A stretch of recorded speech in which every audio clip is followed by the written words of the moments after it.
So our country is literally on fire right now. It's no longer a figure of speech. I've seen everybody's blacked out social media images today, and if that's how you feel like you want to contribute to the cause, then that's great. But it got me thinking about what I believe are some fundamental questions when it comes to the circumstances that we're in. And one of those questions is, how do we measure racism in a manner that allows us to identify positive change? What metric can we look at down the road and say, hey, we've accomplished positive change, or at least progressed toward positive change? The media will have you believe that there's been no change, ever, which couldn't be further from the truth. So how do we measure what we believe change looks like? Unfortunately, I don't know that an answer exists. There are things we can measure. We can measure incarceration rates. We can measure arrest rates. We can measure conviction rates. We can measure the rate at which a black person dies at the hand of a police officer. But there's subjective layers to that. Was it a just killing? Was it an unjust killing? Why is there more police interaction in certain communities? Is it because there's more crime? If there's more crime, why? Is it because of poverty? If there's more poverty, why? Systematic racism. So you have these additional layers that make it extremely difficult to measure progress when it comes to this issue. And then I have a follow-up question. I was thinking about a lot, I saw, again, the social media blackout images that are up, and I'm thinking, are they only doing this for one day? Does it all go away tomorrow? When do they know that it's okay to change their profile picture back out? So I started thinking, let's say that we did come up with a way to measure positive change, and we reach that goal. What happens the next time an atrocity occurs, an injustice occurs? Do we reset back to the beginning? Do we say, oh, we didn't really make progress? Look, it happened again. So I'm bringing all this up for a couple reasons, but the leading one being, these are genuine questions I had. I try to think of things in terms of data and how you can measure change or measure progress. I do it in my civilian job, I do it in the military, I do it in my personal life.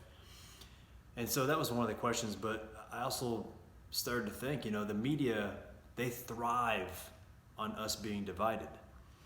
And so they've kind of set, and I'm saying they because they're the ones that drive the narrative, they drive the talking points, and they've set up kind of an impossible goal to reach because there's no way to measure it. And so because we can't measure it, we're stuck to relying on them to tell us when we finally reach that goal, which guess what? They're never gonna say we've reached that goal, whether progress happens or not, because they don't want unity, they want division. And so that's why these questions kind of led into that. Well, if there's not a way to measure it, we're gonna be doing this for what? Another 100 years? Fighting the same exact thing with no way to measure, no way to actually tell if there's been progress. And then once again, having to rely on more headlines to tell us how we should feel toward each other, what we should believe. If you look at an individual and determine that based on the color of their skin, they're a criminal, or that they are lower in society, you're wrong for that, whether or not you're a police officer or not. In the same token, if you look at a police officer and say that police officer must be racist because they're a police officer, you're also wrong. You're doing the same thing that you hate them doing. That's one of those things that has to be understood by both sides. Prejudice can exist both ways, and it does. If you watch the protests, you'll see the people who are out of control protests. I understand there are peaceful ones. But if you have this hate pigs mentality, that's no different than what you're fighting against. You're literally fighting against the same thing you're doing if that is your mentality. If your mentality going into the conversation is police officers are only bad, there will be no progress. Just like if you are walking down the street and you're a police officer and you think that a person's skin tone makes them a criminal or makes them more likely to fit a profile, then you're also wrong.